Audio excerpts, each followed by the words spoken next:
নবী করিম সাল্লাল্লাহু আলাইহি ওয়াসাল্লাম বর্ণনা করেছেন, পাপিষ্ঠ বান্দা যখন পৃথিবী ত্যাগ করে আখিরাতের দিকে অগ্রসর হয়, তখন আকাশ থেকে কালো চেহারা বিশিষ্ট কঠিন হৃদয়ের ফেরেশতাগণ অবতীর্ণ হয়, যাদের সঙ্গে আগুনের পোশাক রয়েছে। অতঃপর চোখের শেষ দৃষ্টি দূরত্বে বসে থাকে। শুধু মৃত্যুর ফেরেশতা এগিয়ে এসে তার মাথার পাশে বসে বলে, হে খারাপ আত্মা, আল্লাহর অসন্তুষ্টি এবং গজবের দিকে বের হয়ে আসো।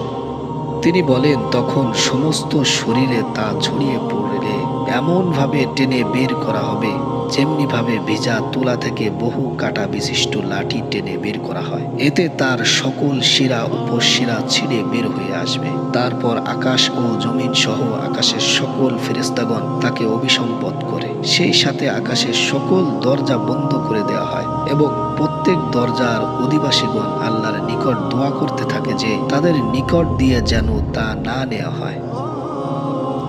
তারপর মৃত্যুর ফেরেশতা রূহটিকে হাতে নিয়ে এক মুহূর্ত রাখতে পারে না, বরং অপেক্ষমান ফেরেশতাগণের আংটায় রেখে দেয় এবং তার থেকে মৃত জানোয়ারের দেহের দুর্গন্ধ বের হতে থাকে। অতঃপর তা নিয়ে উপরে উঠতে থাকে। যখনই কোনো ফেরেশতার নিকট দিয়ে অতিবাহিত হয়, তখন তারা বলে, এ খারাপ আত্মাটি কার? তখন পৃথিবীতে সবচেয়ে খারাপ নামে ডাকা নাম ধরে তারা বলবে, এটি অমুকের ছেলে অমুক। পৃথিবীর আকাশ পর্যন্ত পৌঁছলে সেখানে পৌঁছে দরজা খুলে দেওয়ার জন্য বলা হবে, কিন্তু খোলা হবে না। তখন আল্লাহ তাআলা বলবেন, তার জায়গা নিম্ন ভূমিতে উপস্থিতি সৃজনে লিখে দাও, কেননা আমি তাদেরকে অঙ্গীকার দিয়েছি যে তাদের যেখান থেকে সৃষ্টি করেছি সেখানে ফিরিয়ে নিব, পুনরায় সেখান থেকে বের করব। তারপর আকাশ থেকে তার রূহকে ছুঁড়ে মারা হলে তার শরীরে এসে প্রবেশ করবে। তখন সে তার নিকট থেকে ফিরিয়ে যাওয়া মানুষদের জুতার আওয়াজ শুনতে পাবে।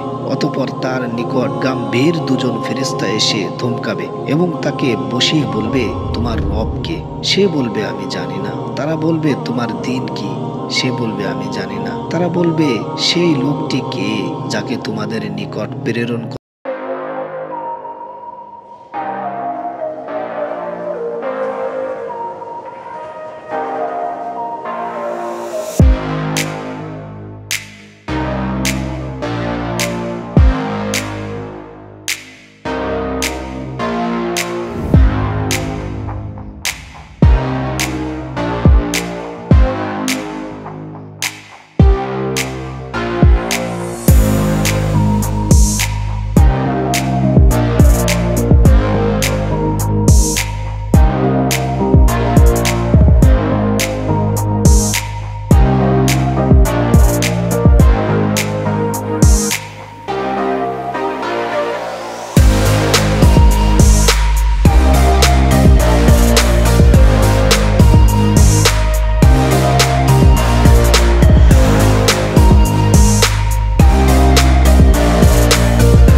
ছিলে অত্যন্ত নিষ্ফল এবং তার নাফরমানির প্রতি ছিলে চতুর। সুতরাং আল্লাহ তোমাকে মন্দের যথাযথ প্রতিদান দিয়েছেন। প্রিয় ভাই ও বন্ধুগণ, আমরা সকলেই দুনিয়া নিয়ে ব্যস্ত, আর এমন ব্যস্ত যে আমরা কখনোই মৃত্যুর কথাটা পর্যন্ত মনে করতে পারি না। আমার আপনার একদিন না একদিন মৃত্যুবরণ করতেই হবে, এটা আমরা সকলেই জানি। কেউ এটা অবিশ্বাস করতে পারবে না। তো যেহেতু আমাদের দুনিয়া ছেড়ে চলেই যেতে হবে, তাহলে দুনিয়া কামাই করে লাভ কি? যে জায়গাটায় আমরা সারা জীবন থাকব, অনন্তকালের জীবন হবে, সেই জায়গার জন্য দুনিয়া থেকে প্রস্তুতি নিতে হবে।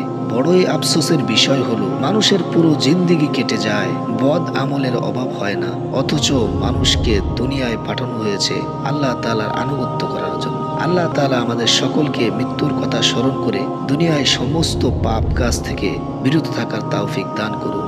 আমিন।